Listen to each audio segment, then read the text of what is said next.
មថ្នោតលៃសន្តំព្រៃភ្នំប្រឹក្សាអរគុណណាអូនស្ងួនអើយស្ងួននួននាងកង្រណាញ៉ាំទឹកថ្នោតទៅជីវ៉ាអែមពីសា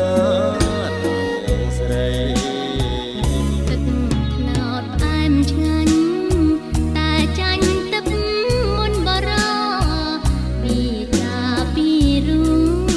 ឲ្យអូនស្រណោកអាឡ័យអូនញ៉ាំទៅបើអើយកុំព្រួយកុំភ័យលុយបងបំពេចរណៃថ្លៃលើថ្លៃក្បែរថ្នោតស្នេហា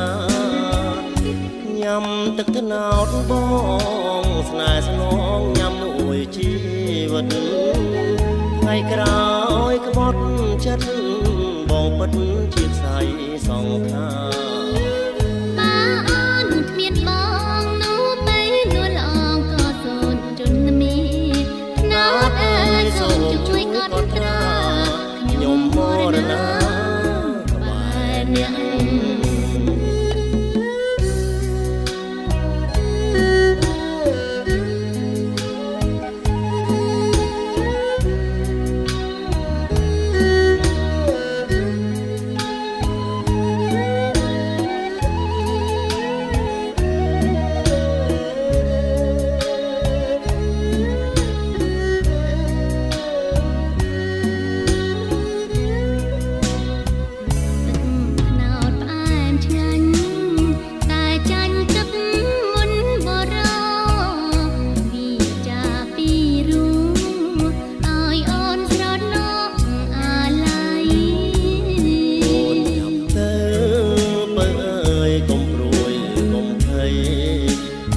បងបំពេ